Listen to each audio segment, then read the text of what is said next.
Friends, आज हम discuss करेंगे कि अगर आप कोई प्रॉपर्टी के अंदर ट्रांजैक्शन कर रहे हो और वो ट्रांजैक्शंस में कहीं पर भी कैश का इन्वॉल्वमेंट है तो क्या क्या टैक्स के इम्प्लीकेशंस आ सकते हैं आपके ऊपर, और इनकम टैक्स डिपार्टमेंट को कैसे वो इन्फॉर्मेशन पहुंच सकती है अगर वो प्रॉपर्टी ट्रांजैक्शंस आपके कैश में हैं।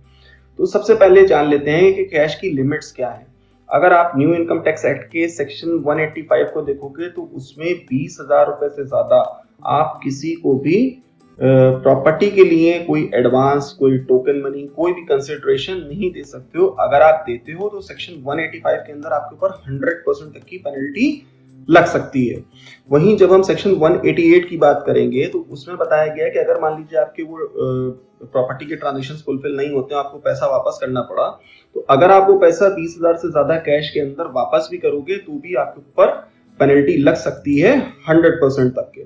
भले ही वो पैसा आपका जेन्युइन सोर्सेज का भी हो, लेकिन फिर भी आप उसको 20,000 रुपीज से एक्सीडिंग नहीं पे कर सकते हो। अब बात आती है सेकंड के, जो भी हमारे एसएफटी रिटर्न्स जाते हैं, स्टेटमेंट ऑफ फाइनेंशियल ट्रांजैक्शंस के रिटर्न्स फाइल करते हैं, तो उसमें आपके जो भी रजिस्ट्रार हैं वो भी रिपोर्टिंग करते हैं इनकम टैक्स अथॉरिटीज को।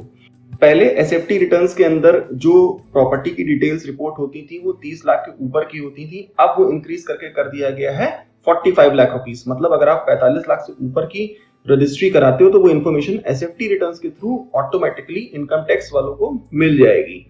अब एक इंपॉर्टेंट पॉइंट और है कि एक जगह से और आपकी ट्रैकिंग हो रही है, वो है स्टैंप ड्यूटी के थ्रू। जब भी आप कोई स्टैंप पेपर प्रोक्योर करोगे और वो स्टैंप पेपर 2 लाख रुपए से ऊपर होगा और आप अगर परमानेंट अकाउंट होल्डर, आपके पास पैन है, तो वो भी रिपोर्ट इनकम टैक्स वालों के पास पहुंच जाएगी। भले ही उसकी रजिस्ट्री हुई हो ना हुई हो, आपने मे बी क्या कहते हैं एग्रीमेंट टू सेल कराओ, तो 2 लाख रुपए के जब आप स्टैंप पेपर परचेज करोगे तो इनकम टैक्स को पता चल जाएगा आप कोई ट्रांजेक्शन के अंदर एंटर हो चुके हो और आपने स्टैंप पेपर प्रोक्योर किए हैं। सिमिलरली अगर आपके पास पैन नहीं है तो वो लिमिट 1 लाख रुपए की है। 1 लाख रुपए की भी आप अगर स्टैंप पेपर परचेज करोगे तो वो रिपोर्टिंग इनकम टैक्स के पास हो जाएगी। तो इन चीजों का ध्यान रखें कैश ट्रांजैक्शंस करते हुए। अगर आप जेन्युइन सोर्स से भी कर रहे हैं तो विद इन लिमिट्स ही करें, और अगर जेन्युइन सोर्स नहीं है तो आपके लिए प्रॉब्लम क्रिएट हो सकती है, क्योंकि अब इनकम टैक्स जो है वो कई तरह से क्रॉस चेक कर रहा है इंफॉर्मेशन जो भी आप उसको दे रहे हो। Thank you.